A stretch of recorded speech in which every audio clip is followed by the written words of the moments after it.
everyone, welcome back to the Blue Bench. My name's Georgia Hawthorne, and I'm the social media manager for the Montana Democratic Party. And I'm Shannon O'Brien, former legislator, former statewide candidate, and former teacher. Shannon, you've had a song stuck in your head all day long. All day. It's been actually in there for weeks. It's from Hamilton. Work, work, Veronica, Eliza. And I just keep thinking about Hamilton. It's in my brain.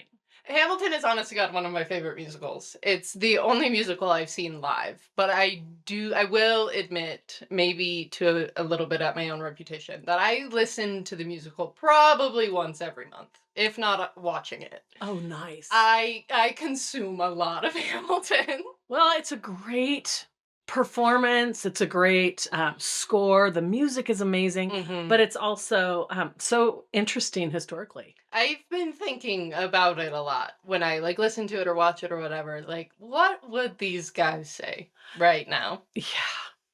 And, to overuse the term grit, like this guy, Alexander Hamilton, comes from a rough start in his life and just works his tail end off to get to where he was. So, and then it's also, I'm going to have to say it's about poor choices. But anyway, we've got a great show for you. We're really excited. We're going to talk. LA is on fire. We'll talk about that. We're also going to talk more at the state level. Lots of vetoes coming through. And then our Northwestern Energy rates are going up, and that's a serious issue, and we can still make a difference there. So stay with us. We've got a great show. But back to Hamilton. One of my favorite things about Hamilton is that the whole shtick throughout the play is that Hamilton's an immigrant.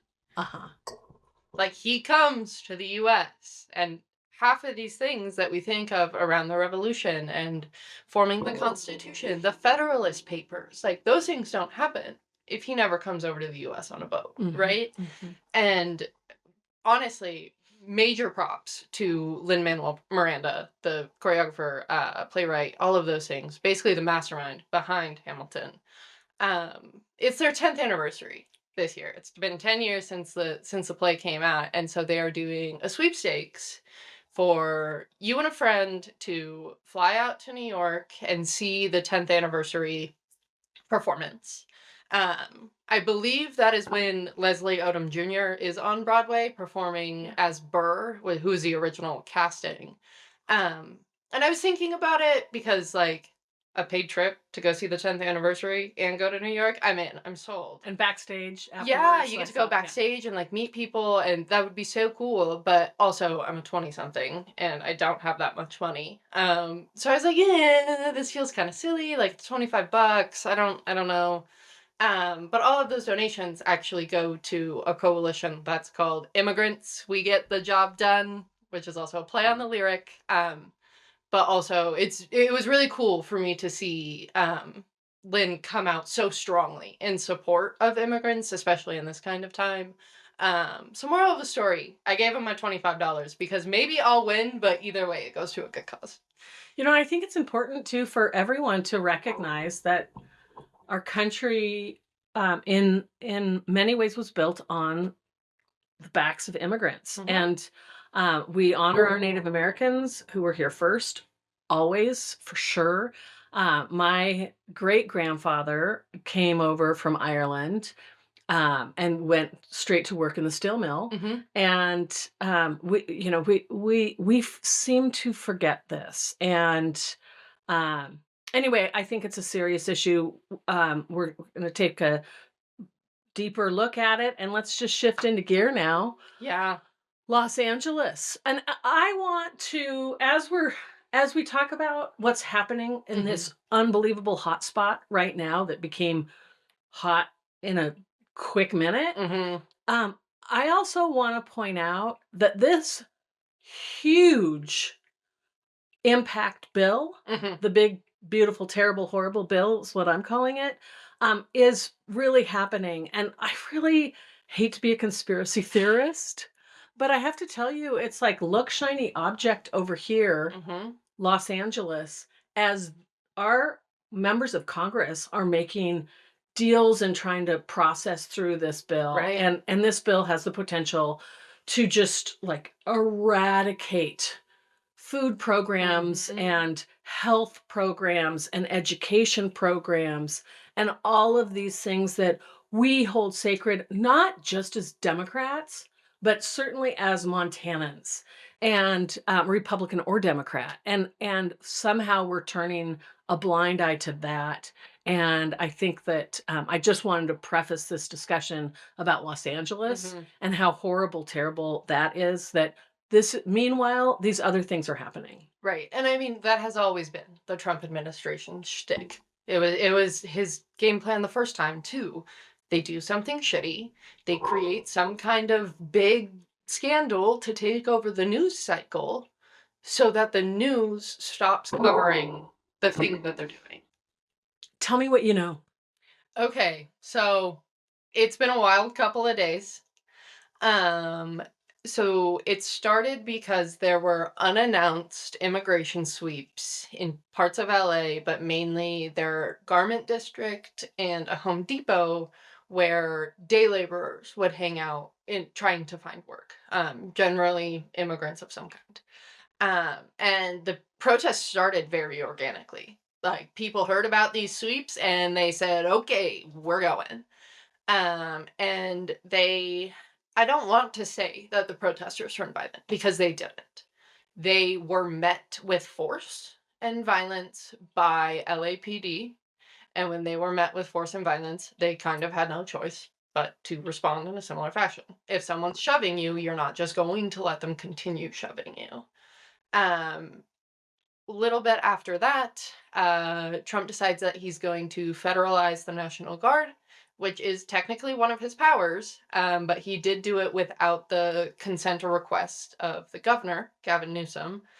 Um, Which is unprecedented. the last time it was done without the consent of the governor was in the 60s when Mhm, LBJ mhm, called in the Guard to protect protesters during the civil rights movement. mhm. So it's really interesting that the one time we've really seen this happen, it was a completely flipped script. So, Georgie, you're not of age to remember this. I don't want to keep pointing out our age differences, but I clearly remember the Rodney King riots. Hmm.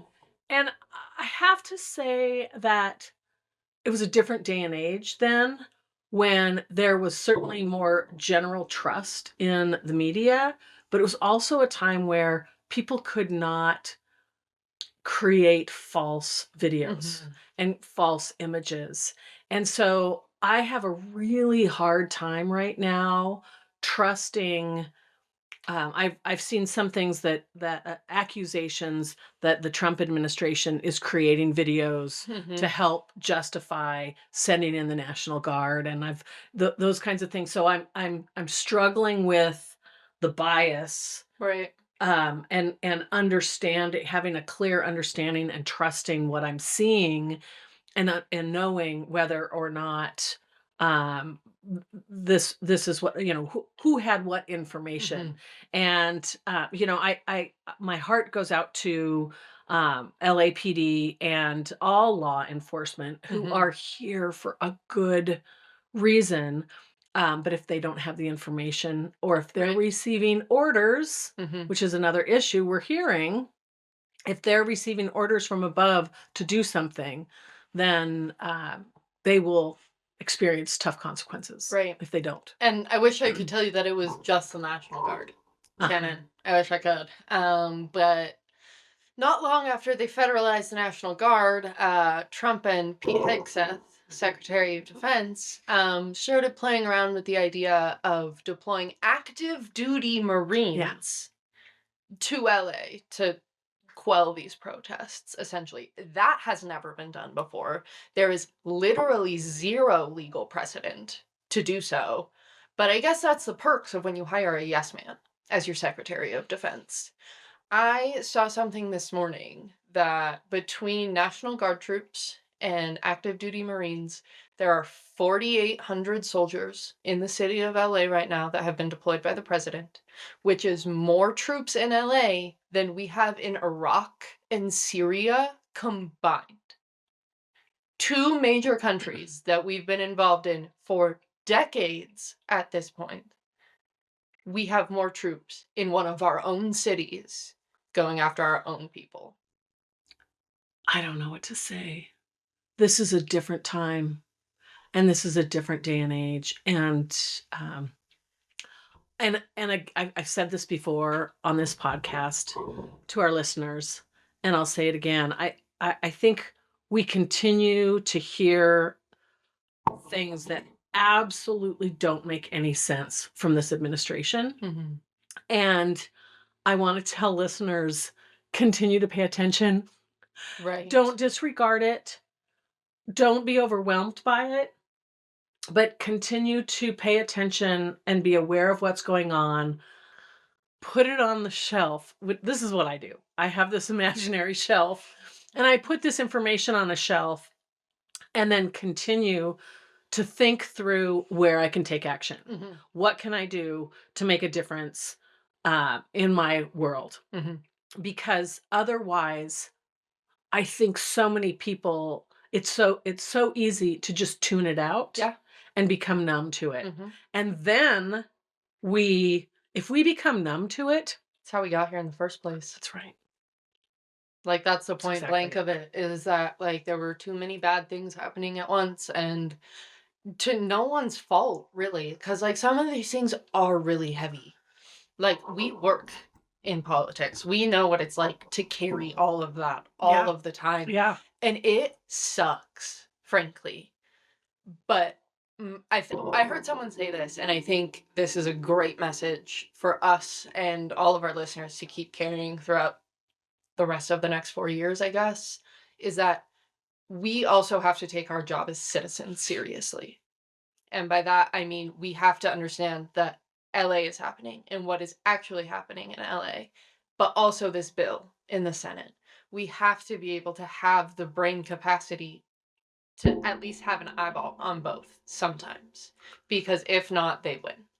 And I love the name that we have for No Time for Neutral. Mm-hmm. But I also think so fundamentally that we all want the same thing. I continue to go back to a moment with my sister-in-law. We were enjoying coffee.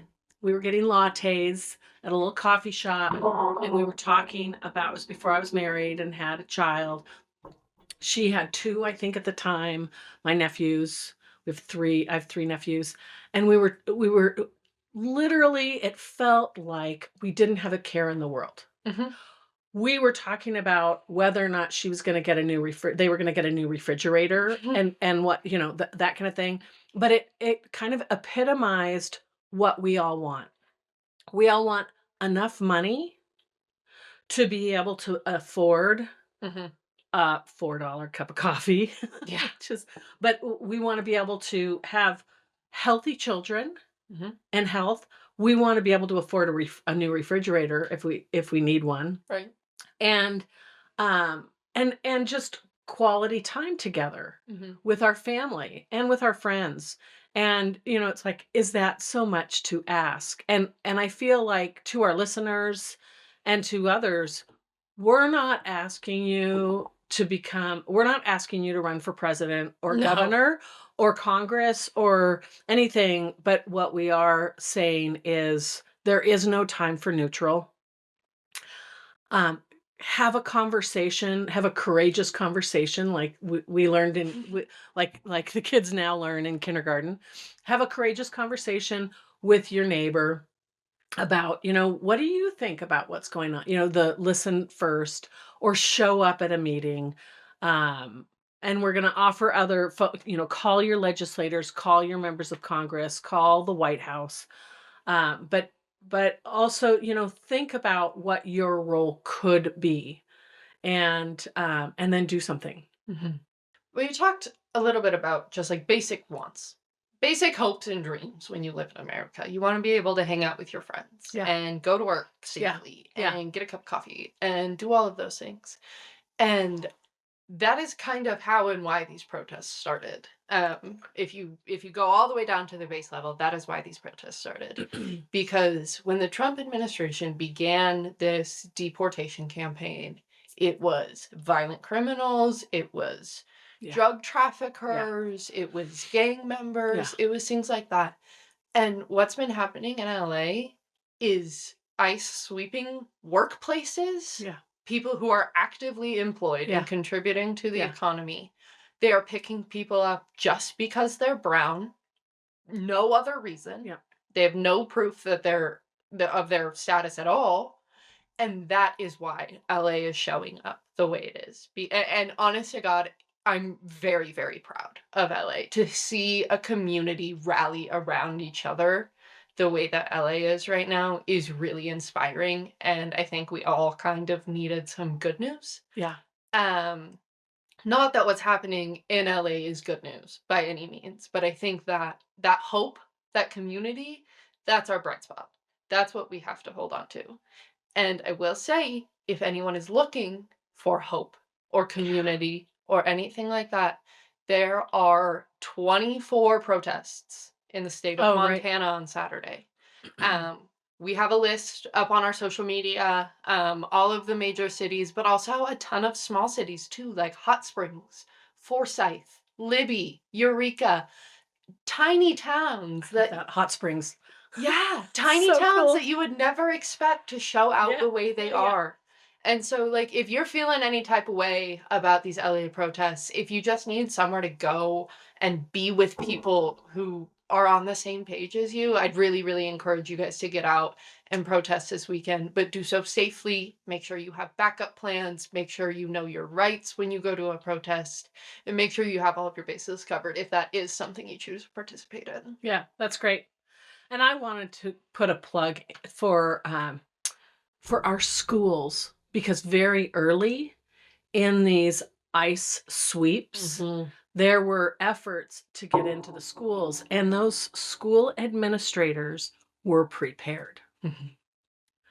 And they knew the law. They knew to work with attorneys who knew school law and immigration law, which is a very specific area.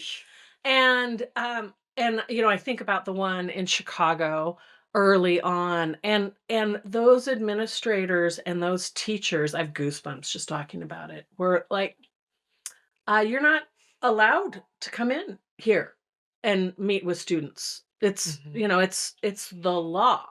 And so knowing your information, knowing what's it's 3, 3, 2, 1. Yeah, I think, and keeping these protests positive and peaceful, I think, will be really, really important. Bring your banners, bring your signs, bring your flags, bring your American flags. Bring your American flags. Yes, it is this. It's Flag Weekend. Is it actually Flag Day? Yeah, nice. It's Flag Day. So put your flags out on your house. Bring your flags to the parades and the protests. And there is nothing more American than freedom and justice for all. Yeah, literally, that's it. We all grow up saying that in school every day. And now the federal government is mad that that's what we want. And there's nothing more Christian. Oh, you're right there too. I'll just leave it there. I'll just leave it there. Not that, there we go. Let's shift gears now to our more local issues. We have a lot going on at the state level as well. And, just a little teaser for our audience. In the next 2 weeks or so, we're going to be diving deeper into the governor's vetoes of the legislative bills. And then we're also going to talk a little bit about Northwestern Energy. But let's talk about the vetoes. Okay. So let me just share with the listeners, if the House and Senate combined have 2/3 vote on a bill, and the governor vetoes that bill, it automatically goes to a poll out to legislators. So if I'm a sitting legislator, I will get an envelope in the mail that has a return envelope and a ballot. And it's a very simple bill number, like a one line of what the bill number is, and vote to veto yes or veto no. Okay. It's our job to think through the intent of the voters, just like as different agencies are making rules about specific bills that passed and became acts. It's their job to think through the intent, or if it goes to the courts, Gotcha. it's their job, and they will review uh, those hearings and legislative hearings, and they are working really hard to make sure that they're following the intent of the legislator who wrote the bill or who Okay. introduced the bill. Sure. So I'm always careful to, if it's an education bill, for example, I will point blank ask the question in the hearing of the sponsor, is it your intention? If I don't feel like they're kind of getting right to it, I might say, Madam Senator, is it your intention that this bill address this problem? And then that makes it very clear, this is the problem that I'm hoping this bill is the solution for. And so there's not a lot of wiggle room then. And so back to vetoes, this is veto season. And interestingly, some of these bills have been sitting in kind of legislative services or on the speaker's desk or the president's desk. Purgatory.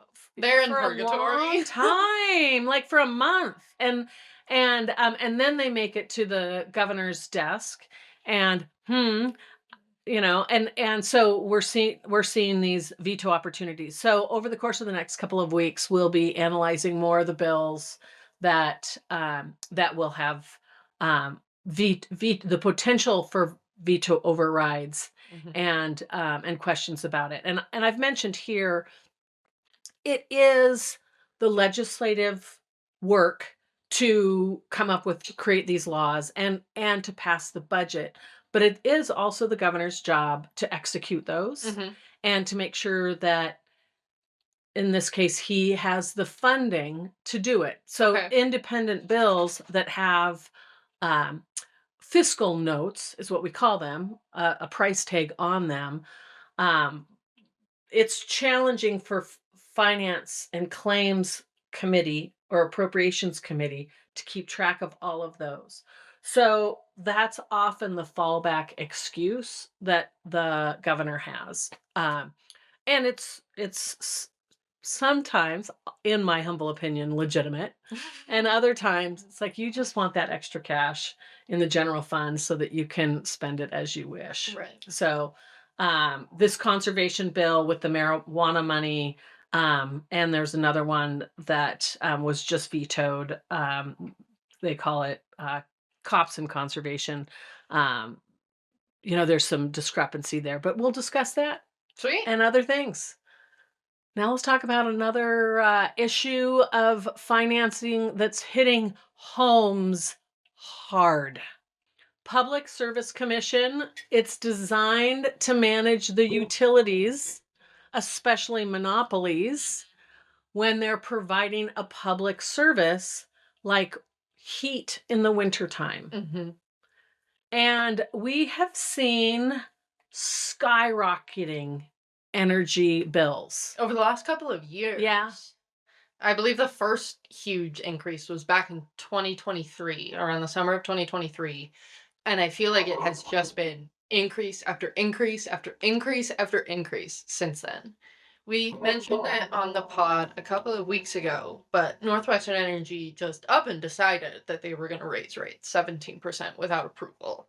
The PSC, they did it through a really weird niche, but technically legal loophole that says if the PSC doesn't act on the request in, I believe it's 9 months, then the utility has the option to just proceed with the increase. And so that's what happened a few weeks ago. And now they're applying for another. I know. Another increase. I know. I saw the headlines and I was like, oh, that's kind of old news, isn't it? That's what I thought too. So Northwestern Energy's PSC hearing started on the 9th. So it started this week and it will run through the 20th. And the whole conversation around this hearing is, does Northwestern Energy get to raise rates for whatever time we're on now in order to pay for a methane gas plant in Laurel? Fun fact about this gas plant in Laurel, that also didn't have pre-approval from the PSC. They just decided that they were going to build it, didn't get approval for it, and now they're raising rates on everyone without approval. And it just kind of seems that like the PSC let go of the reins, and for a body that is literally intended to regulate monopolies, especially in utilities, I'm not sure what they're doing other than just twiddling their thumbs.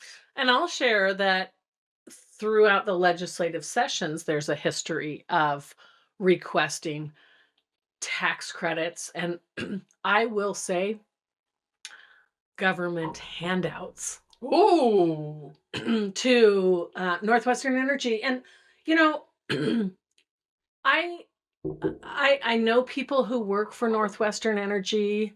And they're lovely human beings. And I just have a hard time understanding why it appears to be corporate greed. Yeah. And I honestly want to understand better, right, why this is happening. And because when people are paying upwards of $130, $150, or $200 a month for the lights and the heat, in addition to these property tax increases, right, and rent increases because of the property tax increase, what is the role of government? The role of government is to help people. right.